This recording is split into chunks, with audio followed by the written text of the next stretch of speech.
Okay, welcome. Lovely to see you. Hello, Holger and Nathan.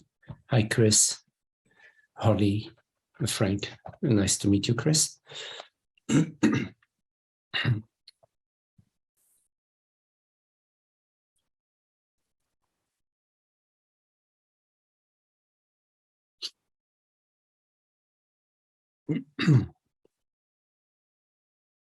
So, Chris, just a couple of words that, usually I start with a brief guided meditation, a talk, and then we can explore whatever questions people may have. Sounds wonderful. Thank you for having me here. Wonderful. Nice to have you, yes. So if you can just, let me see.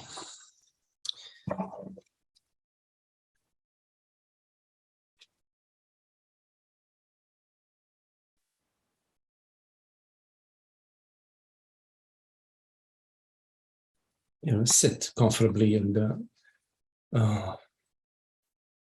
turn your gaze inwardly, and simply rest as you are. Welcoming your experience as it is.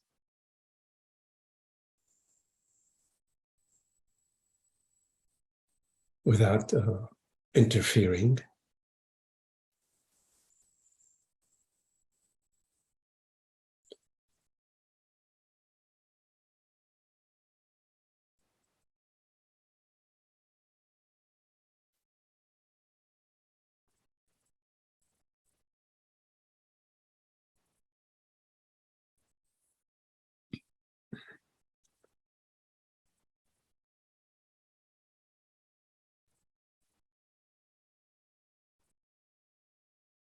In fact, all interference is imaginary.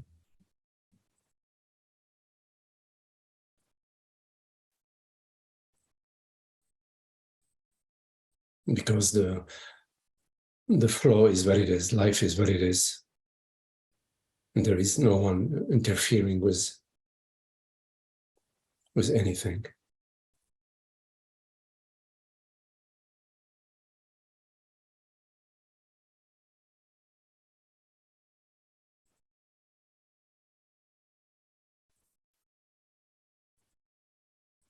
Simply notice the sensation, your body, whichever way your body is appearing to you right now. The sensation of your feet on the ground or the breath.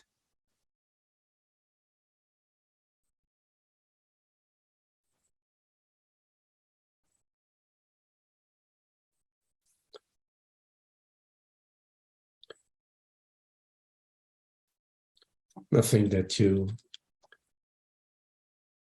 need to do.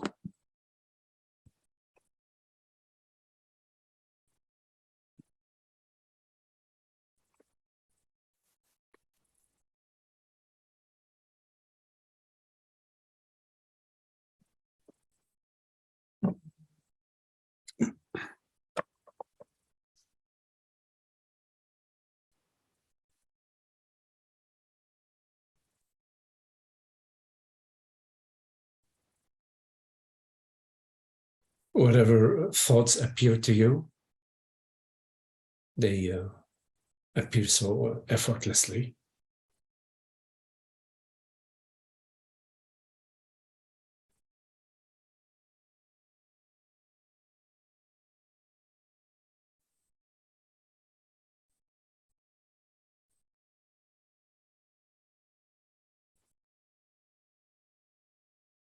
Like the weather appears to you.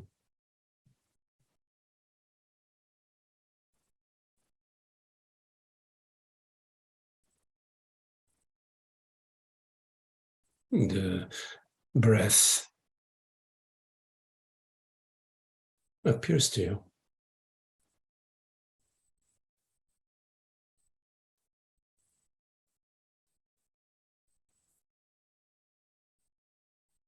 The sound of traffic.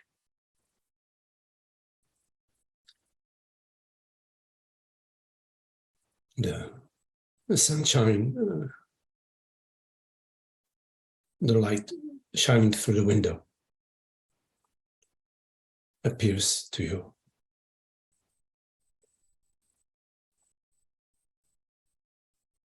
The warmth of the body, the heartbeat.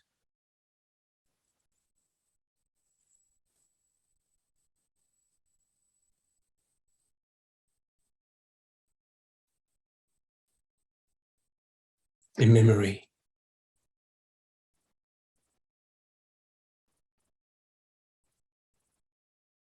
A feeling. An emotion.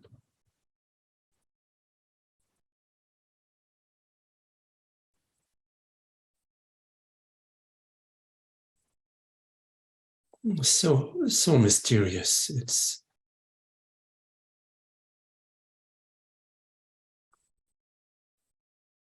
a magic show.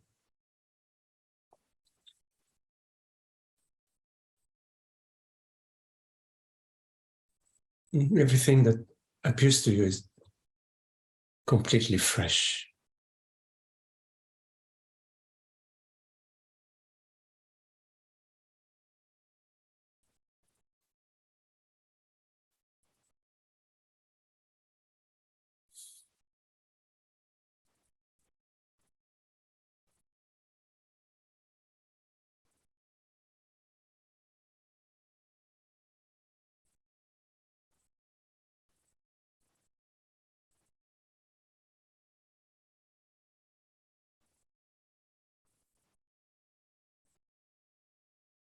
There is no real distance between you and life. In fact, you and life are one. There aren't like two things happening. You on one hand and life on another.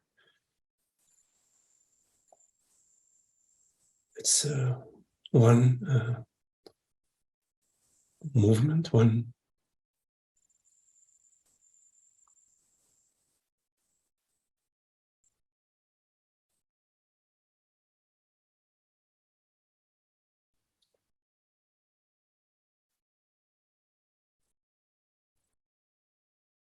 when you look carefully at this you, this presence, you find a sort of stillness.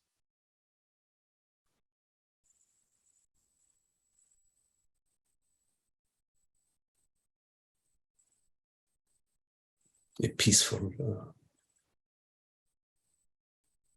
serenity.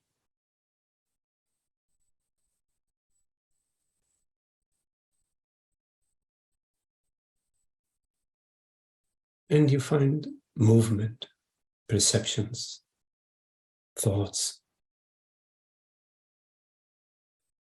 feelings.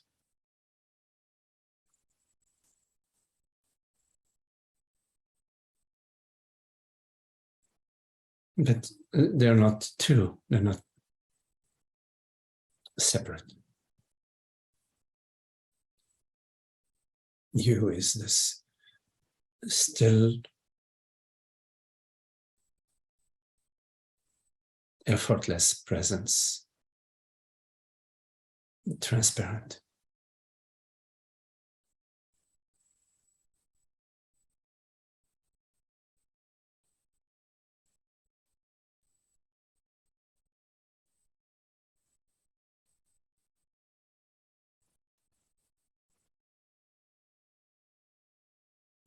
And the movement, the images on the screen,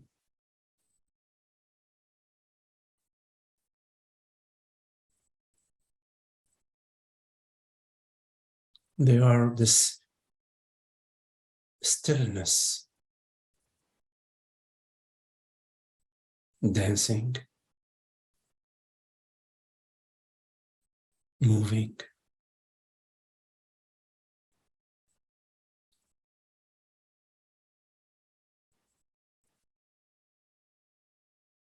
And the movement of the stillness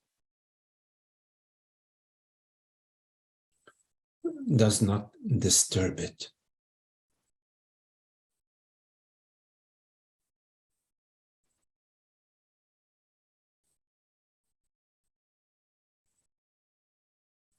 In fact, it is indisturbable.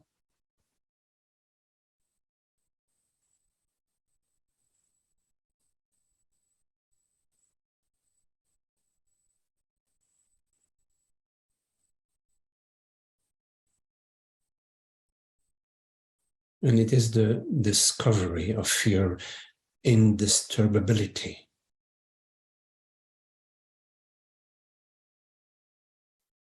which is the greatest discovery of them all.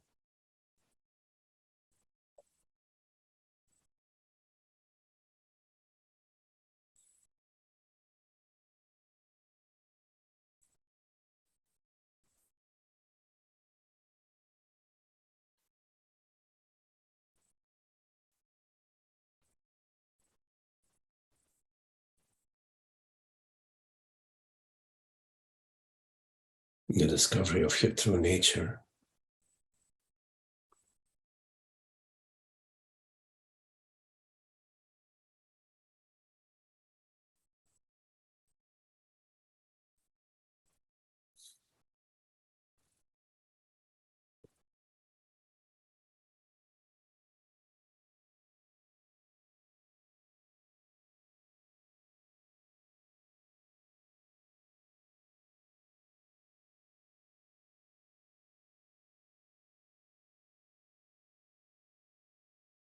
So I wanted to talk today about how to become enlightened and how to remain enlightened. Somebody had asked me that question.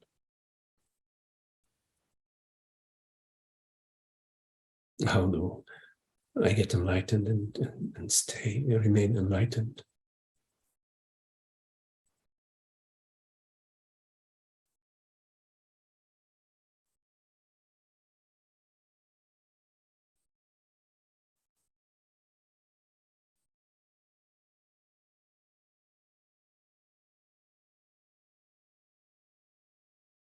You see, one of the secrets about enlightenment is that there is no separate self. There is no such a thing as a personal enlightenment.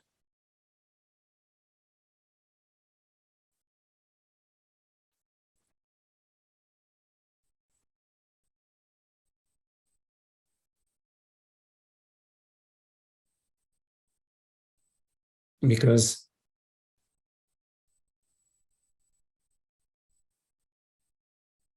the person is an imagined character.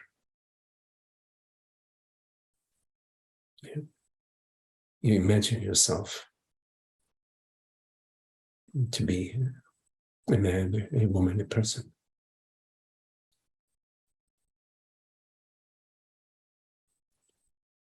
While in fact, you are consciousness. You're not an object which you perceive. You're not an object that you sense yourself to be.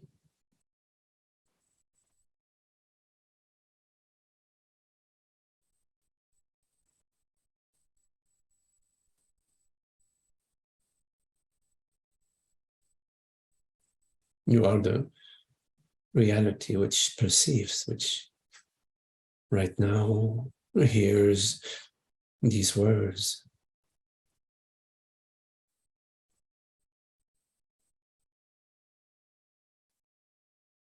And this reality is not a male or female reality.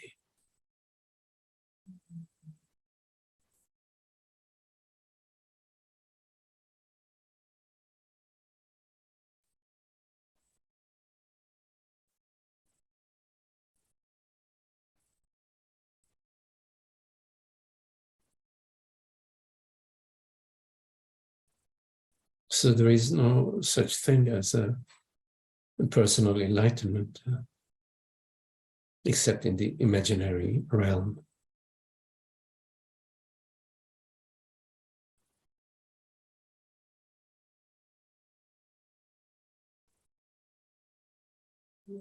And yet we have experiences of a causeless joy,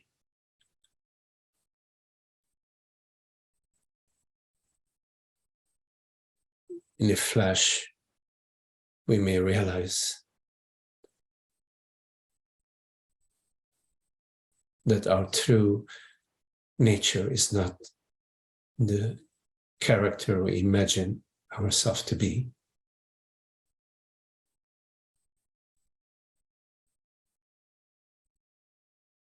And that this character is a bundle of thoughts and memories and images and feelings.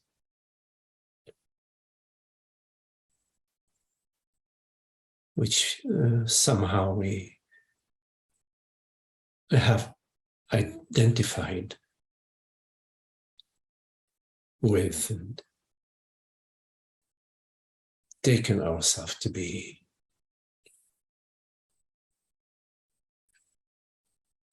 This character with a story and a history.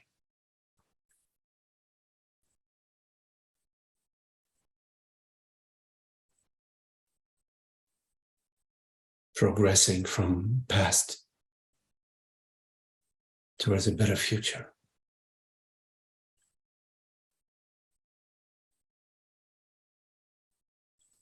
But where is this past and this future right now in this moment of presence?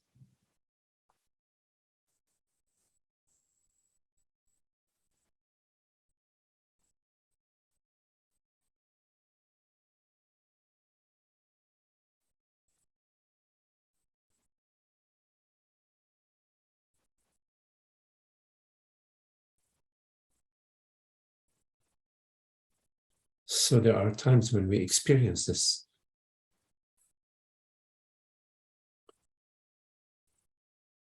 A glimpse into the illusion of my story and my history. And in that moment,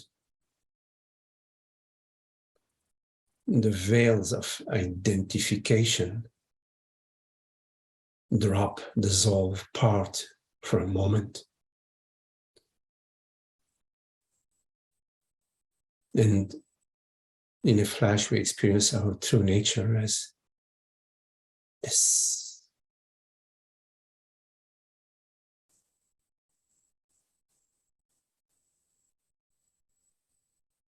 freedom, pure joy, beyond words, beyond the mind. Causeless freedom.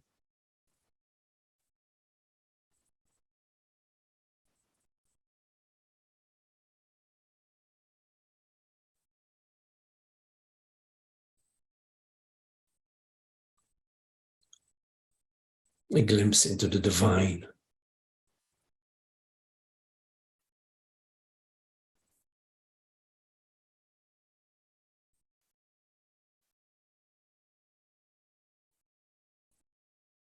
And in this glimpse, we realize that we are not a person. We are not what we imagine ourselves to be.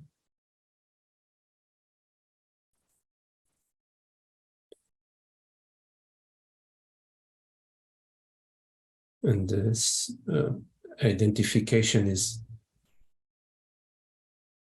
collapses for a moment, but it does not completely die, it arises again.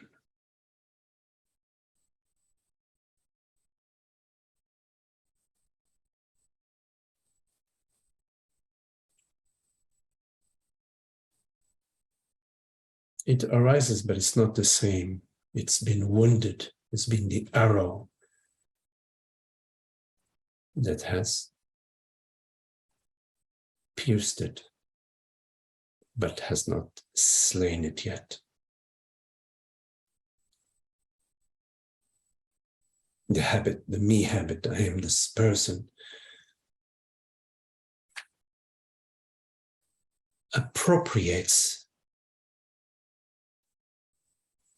this glimpse and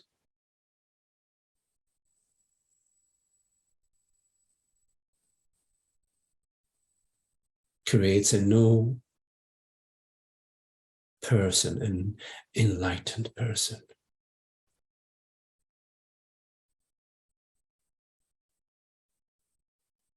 I was not enlightened before, now I am enlightened. I was a person before, now I am a better person, I'm an enlightened person.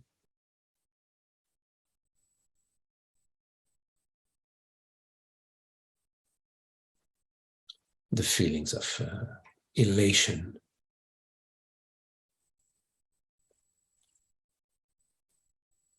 prevent the understanding that an enlightened person is still a person.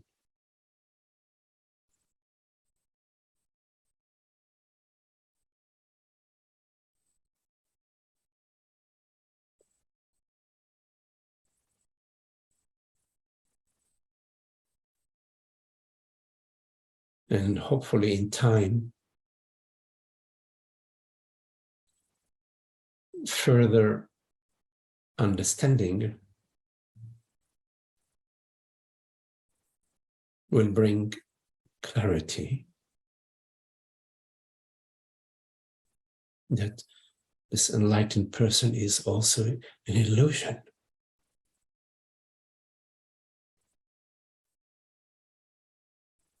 That in fact there is no person and there is no enlightened person.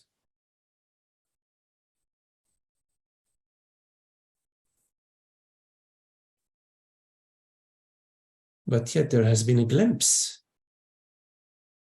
that I am not what I have been imagining myself to be for all these years.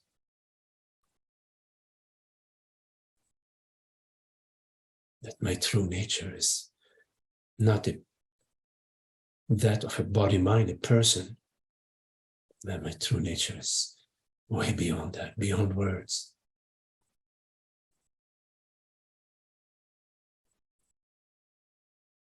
Awareness, the consciousness, the Godhead, Brahman.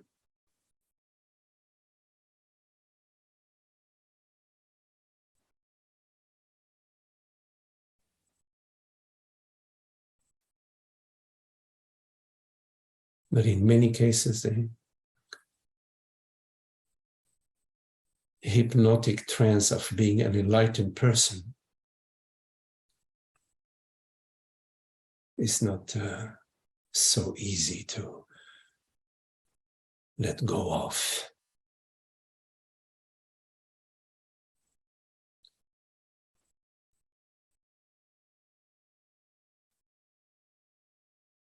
And there is a struggle between this new belief that I am an enlightened person and the remaining sense of separation, the remaining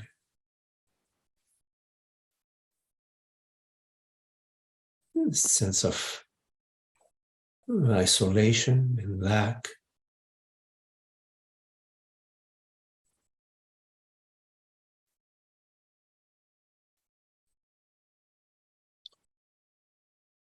And we're aware of that.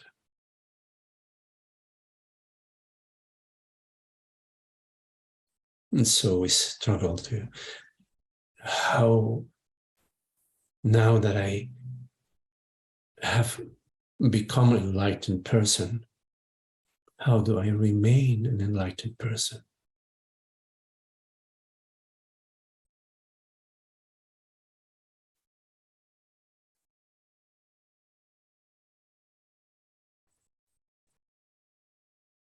And then the teacher says, you're not a person.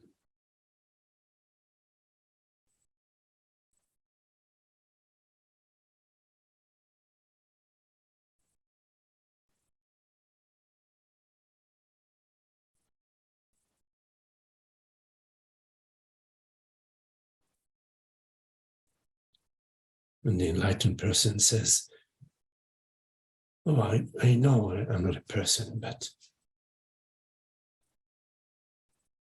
I want to remain as this non-person.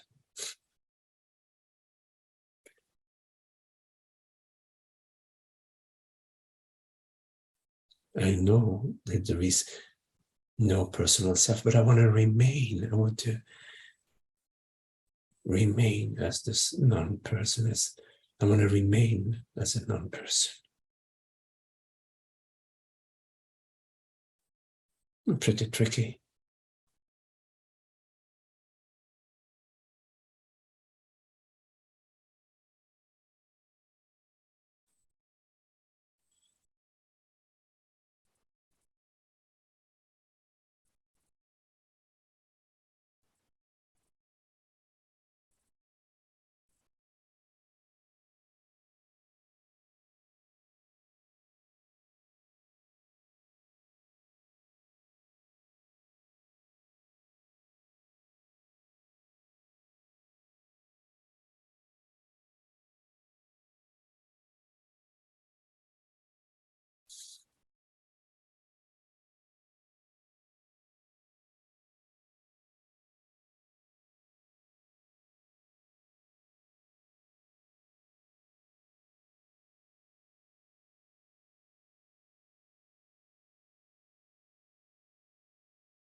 Sometimes it's very stubborn, this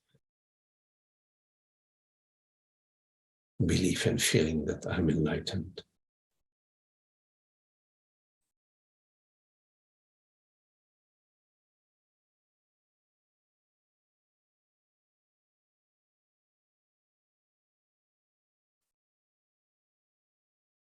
Even when it's hiding behind a curtain, it's still there.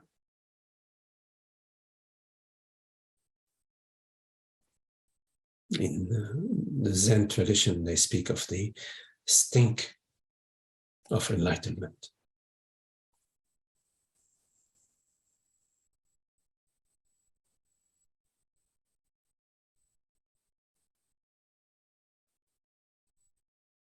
Sometimes people wonder, well, then what are these meetings about? What are they talking about if not about enlightenment? Interesting question.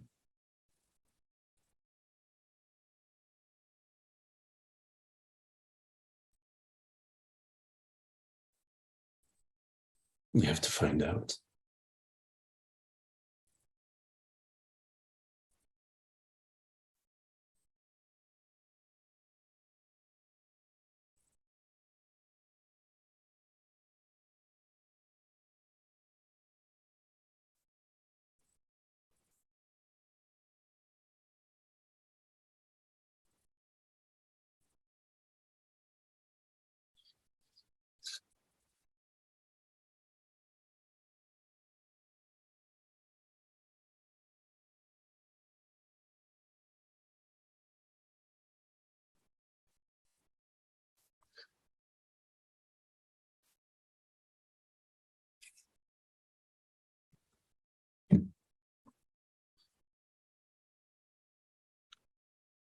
Okay, so any questions, anything you want to discuss or explore? Just unmute your mic, and you're welcome to turn on your video if your video is not turned on. So any questions?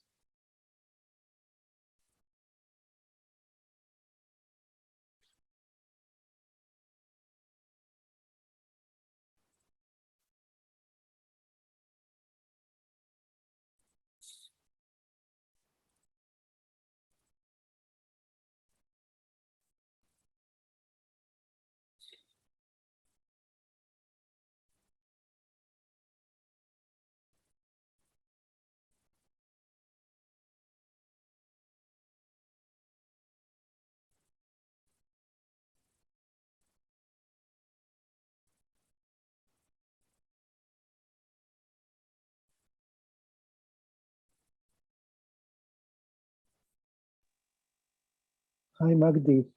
Hello, Nathan. Thank you for a beautiful meditation.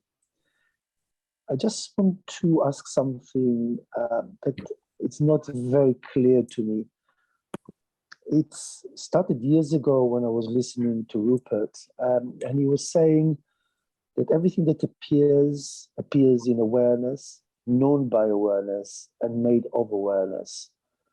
And while it's my experience, vivid experience, that it appears and known by awareness, I still have difficulty about the made from awareness, because I kind of feel a bit stuck in the materialistic aspect that something is made of something else, you know, right. And it's kind of haunts the mind, interferes there and prevents the clarity.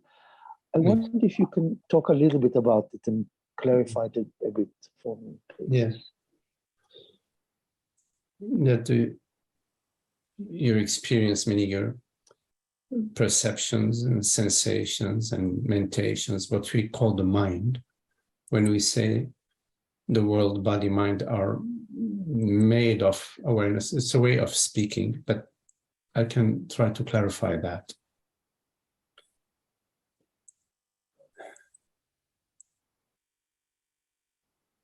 It's like when we say, for example, that a wave is made of water. It's a way of speaking. The words may give the impression that there are sort of two things. There is sort of a wave and it's made out of water. It seems dualistic in a way. But when you take a look closely, you will find that there isn't actually a wave.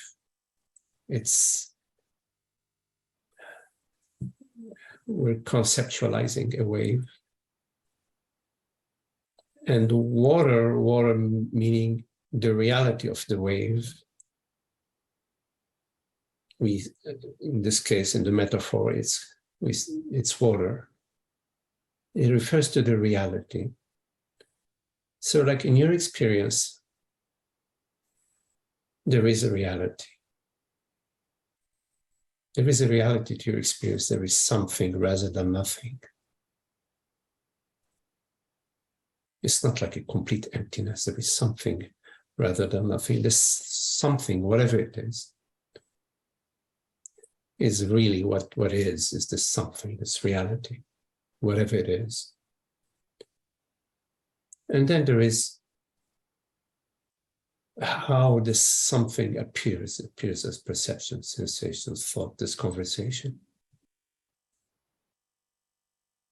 So you could say that this conversation is, in a way, the term conversation or the term the oak tree, or you said the sound of the birds, is experience when we say the sound of the birds and when we say the oak tree as a perception, we're conceptualizing an experience. We're creating a concept or an image or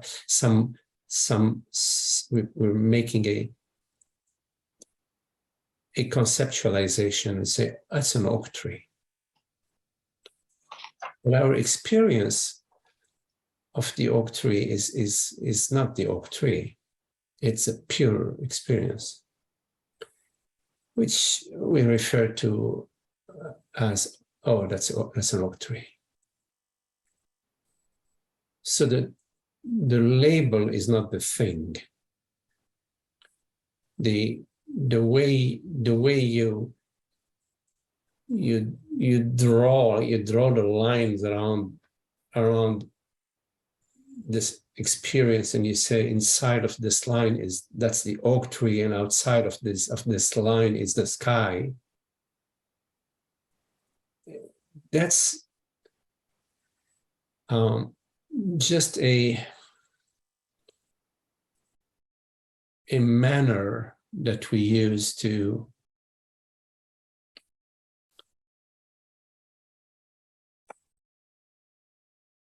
categorize our experience into various segments or various parts or pieces. So we can, in communication, we can say, oh, did you hear the sound of the birds? So you say, oh, you know what to turn your attention to, you say. But the experience is not the map, it's not the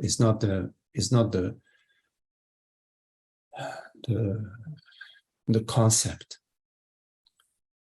When I say, look at the moon, moon is M-O-O-N. When I tell you, look at the moon, you don't look at M-O-O-N, right? You don't. You look, you turn your head up. You don't look at M-O-O-N. But M-O-O-N, the term moon and the word moon and the sound moon, refers you to the actual. It doesn't refer you to the concept. It refers you to the actual. So it's like going from the map to the scenery. To the territory, yes. To the territory, yes. Yes, yes. But our experience is the experience of the territory. In the map, you know, the word, for example, when I tell you Chicago,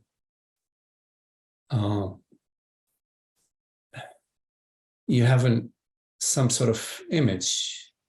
You hear the term Chicago, and there is an image that arises. But Chicago, the actual Chicago, the experience of Chicago, is way beyond the word, the sound Chicago and the image of Chicago, right?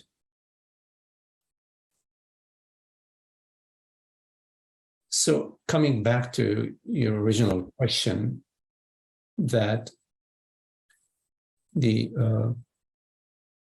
world, body, mind is made out of awareness. When we say the world, body, mind, we're not referring to an actual reality called the world or the body or the mind, because that is separate from consciousness. We're not referring to a reality that is separate from consciousness. How could the world have a reality outside of consciousness? If the world had a reality outside of consciousness, then there would be two realities. The reality of the world and the reality of consciousness, right? If you have two realities, how do you know that there are two realities? There is something that knows that there are two realities, which means that there is one reality that knows these two realities. So we are back to one reality.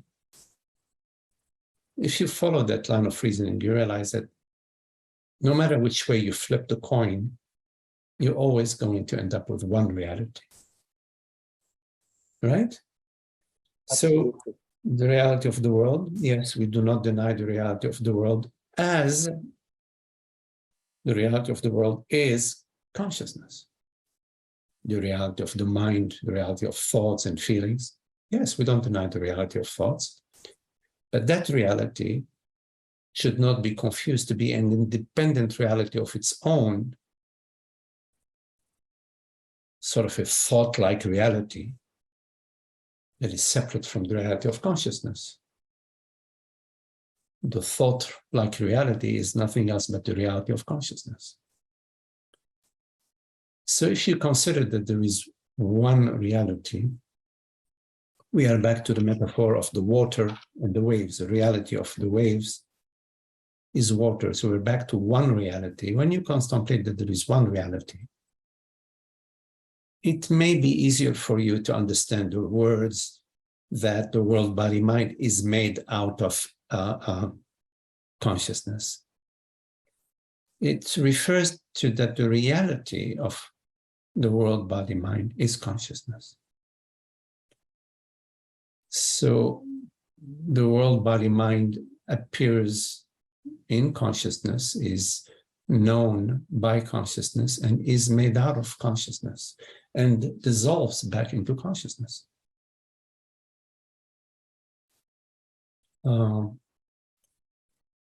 Another way of looking at the world, body, mind, you know the world as perception, right? Now, the perception appears within awareness.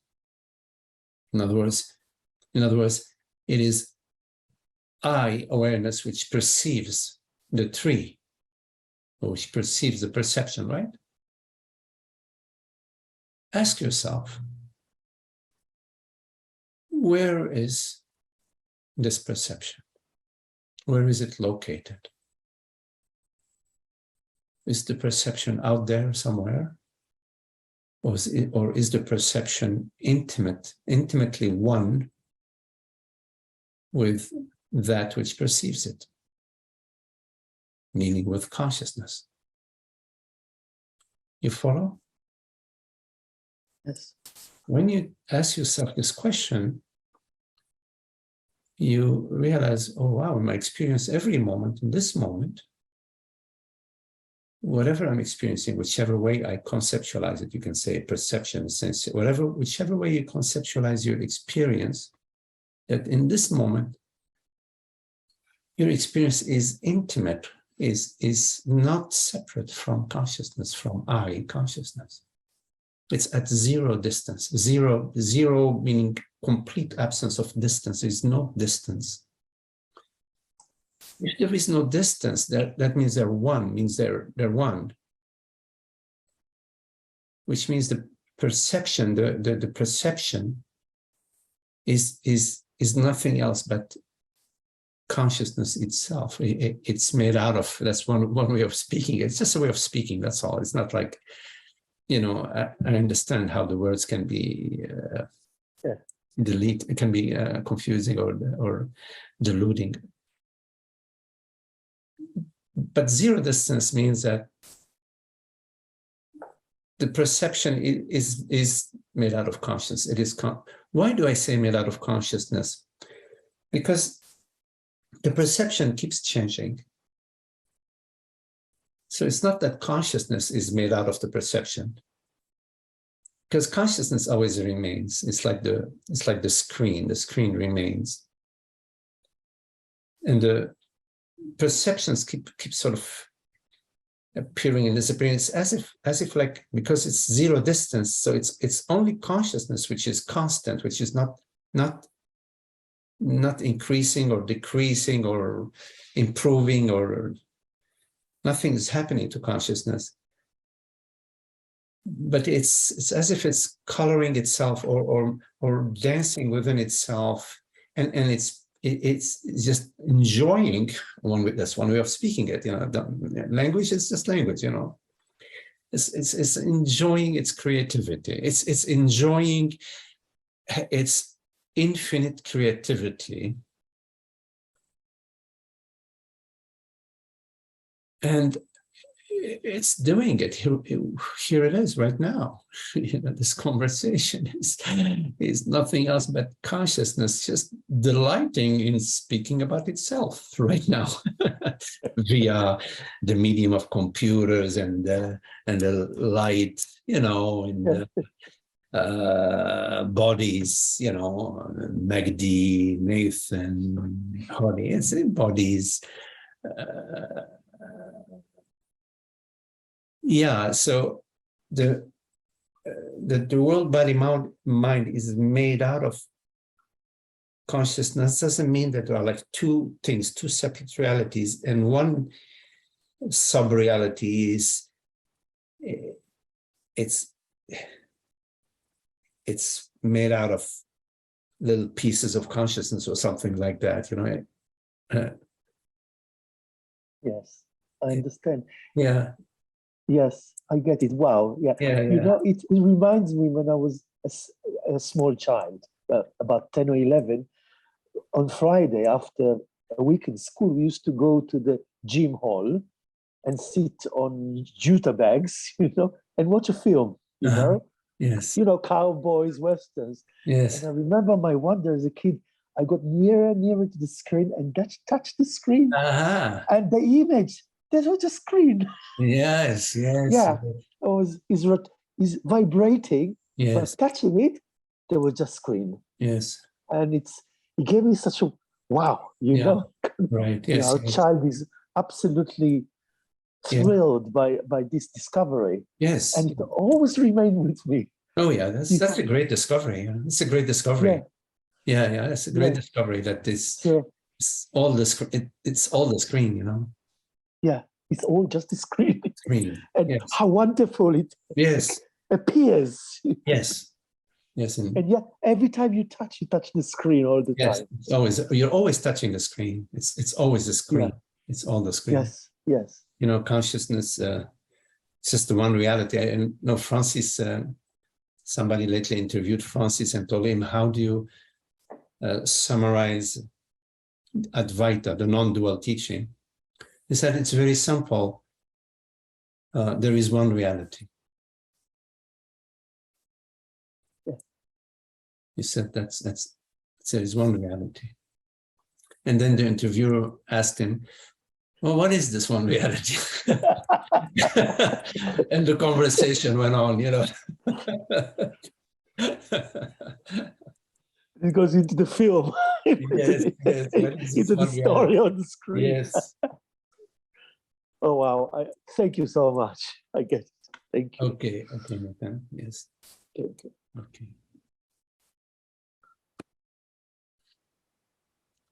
Any questions?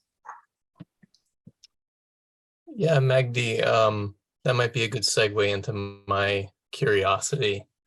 It's not a well-formed question yet, but maybe I'll try to get there. So my mind seems to naturally want to find the thing. So when we're talking about the reality, I love to pop the hood and see what's underneath. And I'm noticing yesterday, actually, a video with some of your words in it served me really well and was like an aha moment, where you spoke about the question, not to ask who is experiencing this, but what is my assumption about myself in this moment or in this situation. Yes. So that my question is around that is just like, that's a profound aha for me. Like, and it revolves around my question, which is around knowing and not knowing. This is I've heard you use some of that language. And what has come up for me, and I'd like to share this and then hear your reflections on it, is that question, why that question that you shared is so profound is because I'm stopping before I answer it. And part of me wants to answer it. There's this old habit, wants to find the thing. And then as soon as I stop and recognize, no, like the ending, the openness of asking that question without an answer feels like the answer. So is this what you mean by not knowing? I've heard that before, and my ego gets a little offended. Like, no, I want to know. I want to understand. Right. And then I had this moment of going, oh, wait. Am I using the wrong tool here? Like, is it because I can't be known? But the things can be known. The things are knowing. But I, the one that I'm really looking to understand, can't be known. Is that? Yes. Would you just share around that? Absolutely. Conventionally, the way we think about knowing is that we know via the process of thoughts. We know via perceptions and via touch and via the mind. Usually this is how conventionally we refer to knowing. I know something because I tasted it. I know something because I saw it. Or I know something because I have some ideas about it.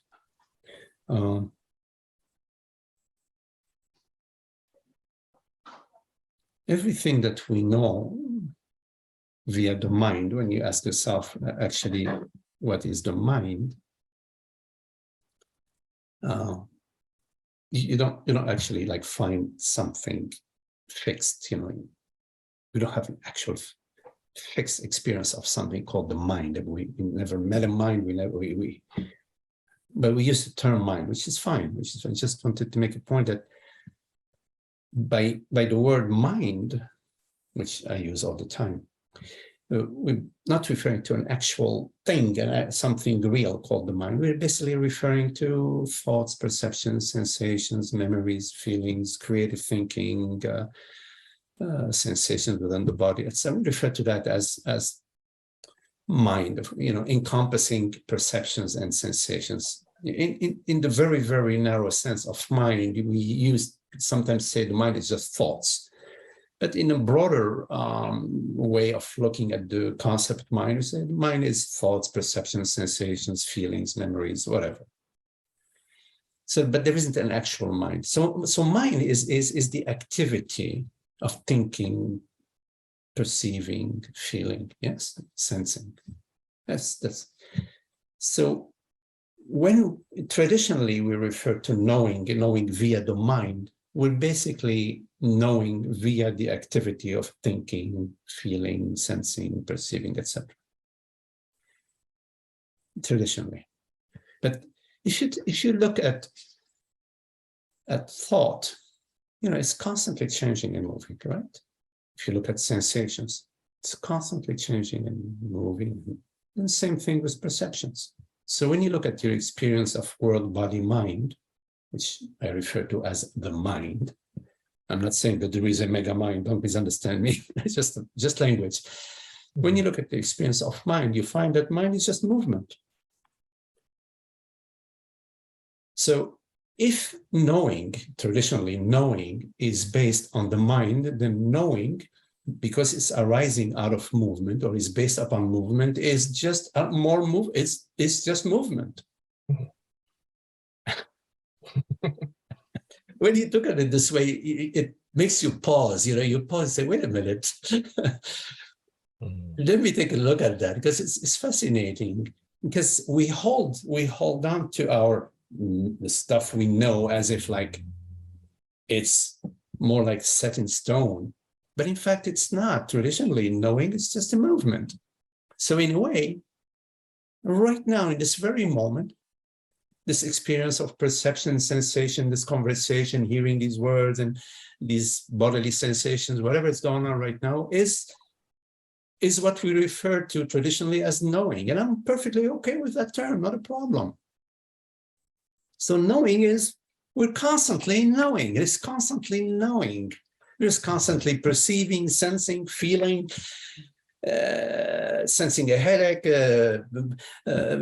perceiving the sound of traffic, whatever. It's constantly knowing in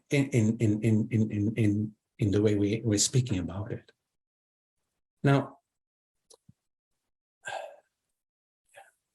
your question about not knowing is a very interesting question, because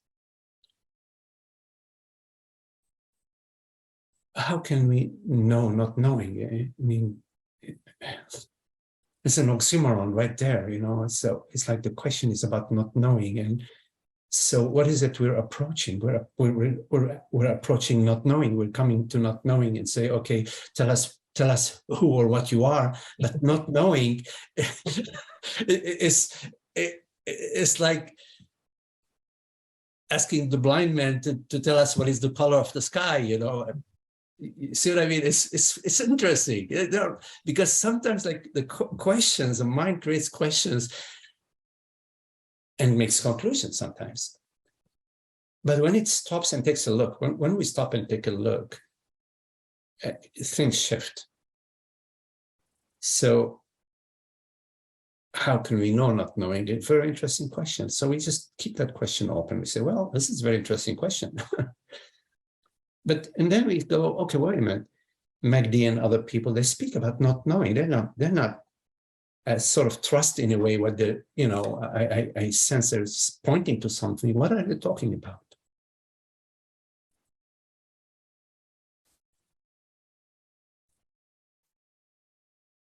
So I'm going to use a metaphor that everything that appears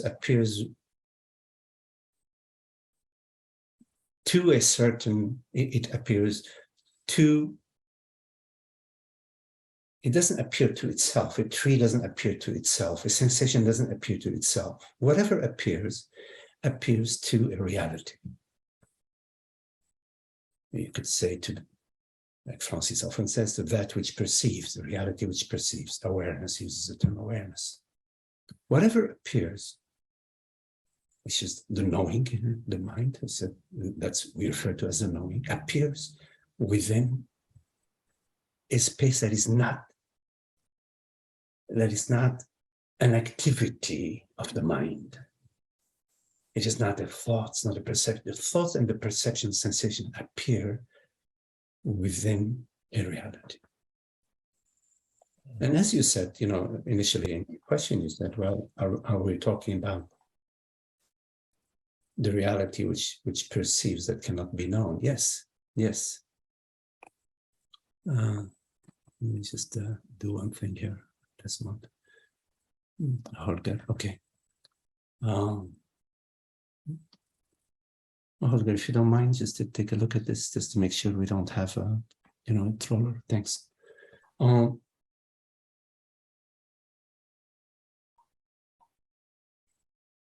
Yes. So yes, we are talking about consciousness, which is real, which of course, when we say consciousness, we also refer to awareness. It's not like a blank consciousness, a consciousness that is awareness in the presence of perceptions. It's aware of perceptions, and it's also aware that it's aware. It knows that it is, and it knows that it knows that it knows that it is. It knows that it is, and it knows that it knows that it is. And it also knows perceptions. It knows its creation. Now, the invitation to not knowing is a sort of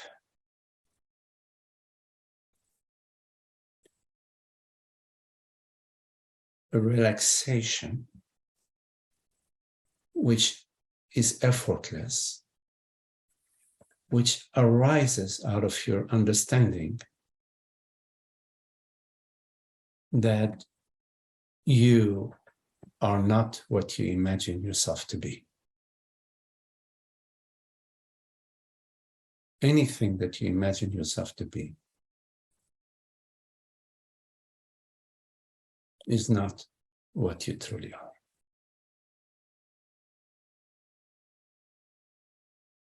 There is a relaxation in that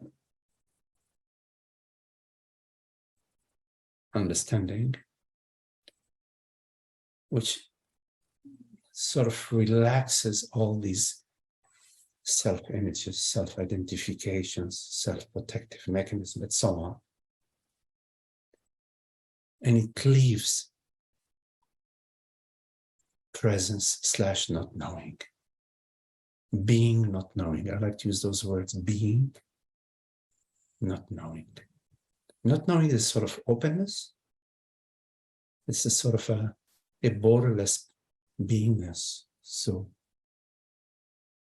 because being is universal, is borderless, there are no objects in it. There isn't like being and something else which is not it, non-being. There isn't being and non-being. Being is and non-being is not and has never been. So in universal beingness, which is the being of awareness, that which is revealed when what I imagine myself to be is sort of released. What remains is being, universal being, borderless being, in which there are no objects. So nothing is no longer an activity where you are knowing a thought, you're knowing a perception, you're knowing a sensation. It is objectless, so it's not knowing. It's not the term not knowing is not used in the sense that something is not known. No, it's actually there are no things. So you have the nirvikalpa samadhi. The nirvikalpa samadhi is everything is known in consciousness. And the sahaja samadhi is there is no knowing, not knowing. But not knowing in the sense that I just explained, that I just talked about.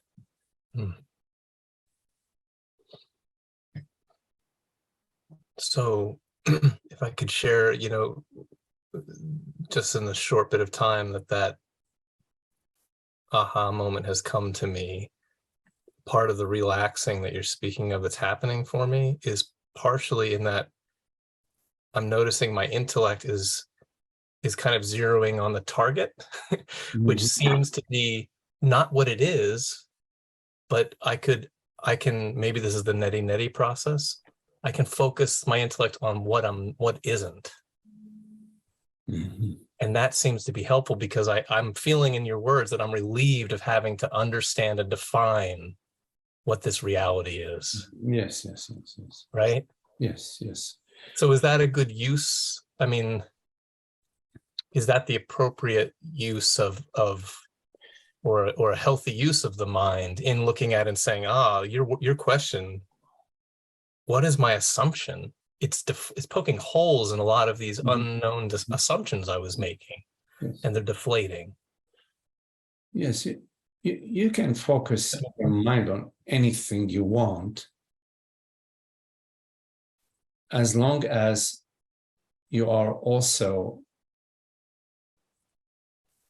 taking a look at what you are assuming yourself to be. Anything that you're assuming yourself to be is false. It's just an assumption.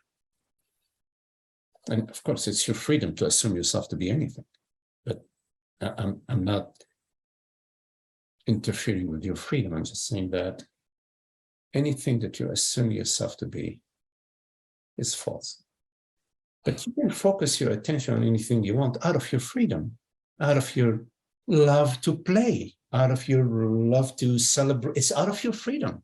I mean, your freedom is absolute because your freedom is not the freedom of the body. The body has a limited freedom. It's just an instrument, but your freedom is absolute as consciousness. But don't confuse yourself. Don't confuse your freedom with the freedom of the body, which is limited. The body can only jump 10 feet. It cannot jump 100 feet. It can only drink 2 liters of water. It cannot drink 100 liters of water, whatever. The body is limited. Just don't confuse your freedom, which is absolute freedom. This is the freedom of consciousness, with the freedom of the body or the limitations of the body or the mind or the world, blah, blah, blah. You have to go to your absolute freedom, which is the freedom of consciousness. You cannot measure the freedom of consciousness or think about it or intellectually say, oh, it is this and it is that. No, you can only understand one thing about the freedom of consciousness. It's absolute. Because consciousness is absolute. It's not a personal thing. So in terms of focusing your mind, and if it's helpful, it's okay. But also ask yourself, it's helpful for whom? Okay, for whom? It can only be helpful for somebody, something you believe yourself to be, or you imagine yourself to be. It's okay, go ahead. Go ahead. If it's helpful, go ahead. But also ask yourself, it's helpful for whom? For whom? Okay, it's helpful for me. Okay, what does this mean? Well, me is this, whatever storyline, whatever memories arise for you, stories arise for you, your mother, your sister, your brothers, whatever, your school, your life, your work, but it's just a storyline. Yes. So like, who am I assuming myself to be that I would want this help right now? Yes. So whatever exactly. We spend most of our life catering to an imaginary self. Truly. And it's okay to do that. The only thing is, when you assume yourself to be personal self, you experience a sense of limitation, a sense of isolation, worry and concern, a sense of lack, fear of death, etc. That's the only thing I'm saying. Like, okay, okay, this is, like those spices. Some spices that you can't bite them. You take a little bite and it really is like, okay, so you had a little taste of the spice, but it's like super hot. I don't know. It's not for you. So yes, whenever we're assuming ourselves to be anything, we are bringing into this present moment an imaginary character that now we have to cater for. We have to make sure that that character is okay, is enlightened, is happy, blah, blah, blah, blah, blah, blah, blah, blah, blah. See. But so you have to, because we love happiness. I'm completely on board for we do whatever we do for happiness. But we have to have an understanding about happiness. That the happiness that is the result of something is a temporary happiness, because that something that caused it is going to change. If it's a Maserati, or if it's a beautiful, nice raise, after a while you want a better raise, or nice relationship. After a couple of years, I don't know what happens. So the happiness, a result of something, is not the true happiness. But we know happiness is real. So therefore, the other option is the causeless happiness, meaning the happiness that is not a result of thinking, is not a result of activity of the mind or of the world or of the body. It's not a healthy body, it's not a rich mansion, it's not a great relationship, it's not a beautiful mind state, no. So the causeless happiness has to be absolute real, has no opposite.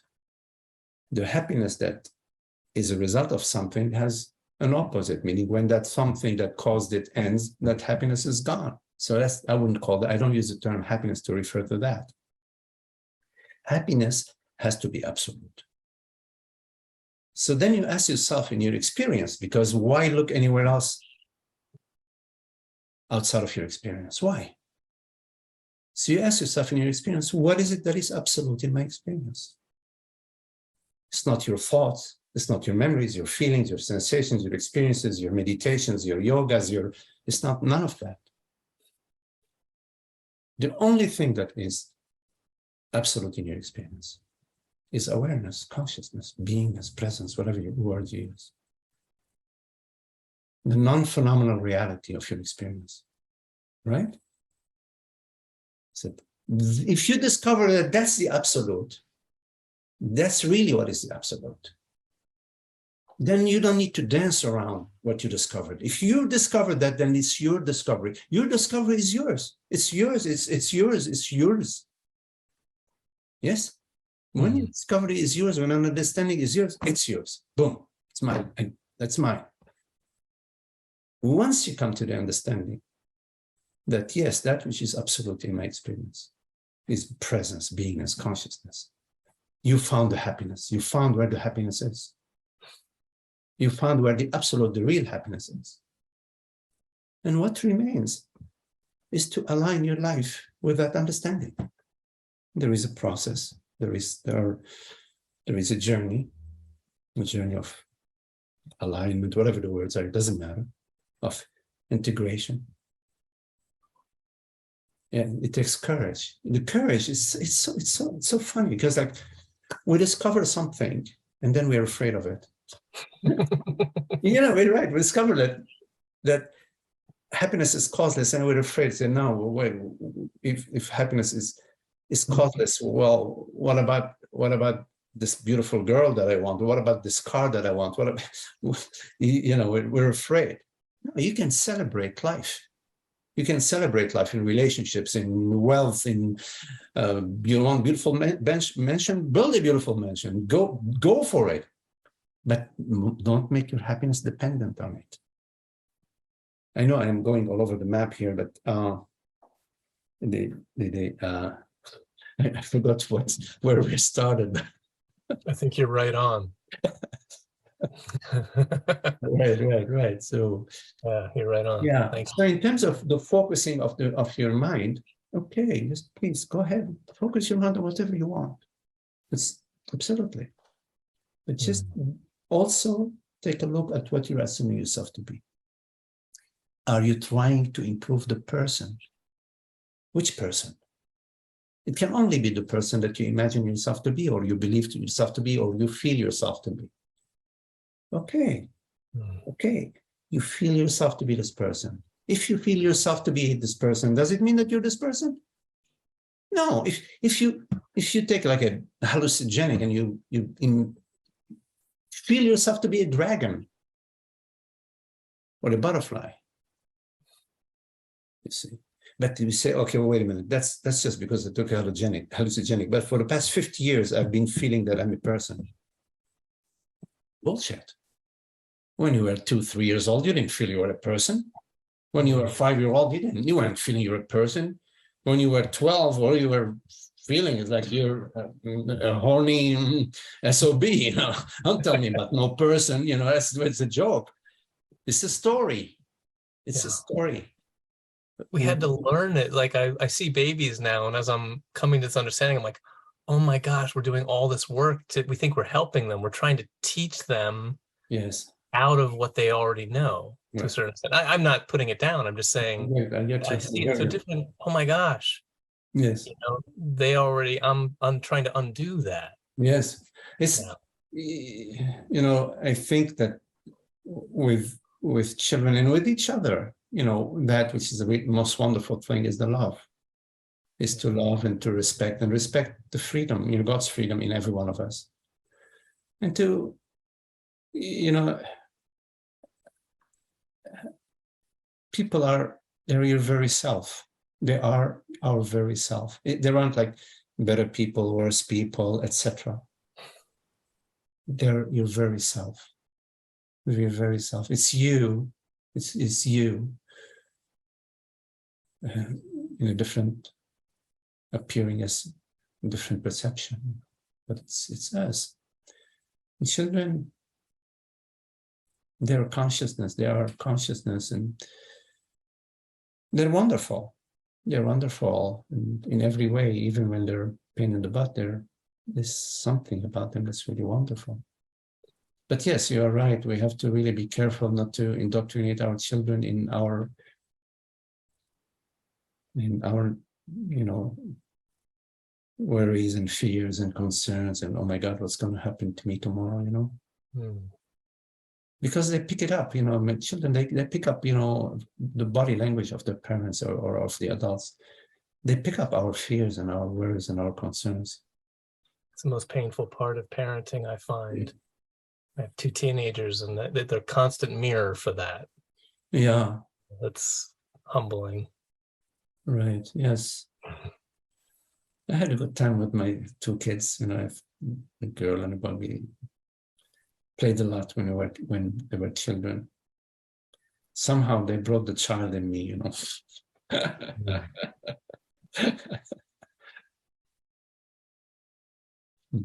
Thank you. Okay, Chris. Lovely talking with you. Nice to meet you. Yes. Well, where do you live, Chris? Where are you? I live in the Mid-Hudson Valley in New York State. Oh, yeah. So Oh, yes. 2 hours, not far from Garrison, actually. Oh, yeah. Never been there, but yeah, I lived upstate New York for 12 years. I lived in Troy, New York. I was went to RPI. Right outside of Albany, right? Yeah, outside of Albany and Schenectady, and heavy winters up there. I was going to say, you had enough of the winters, huh? Yes, right. Yeah, and then I moved to New York City, and then Northern Virginia, and now here in California.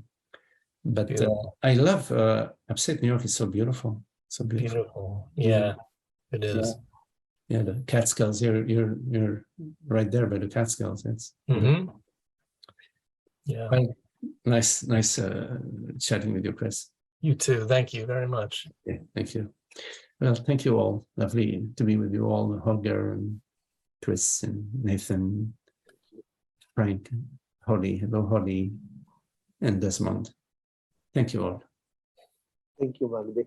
Yeah, by the way, Chris, if you usually Holger posts the recording on the YouTube, but if you want me to email you the recording, just in the chat box, put in your email address and I can email you the recording. I also do that.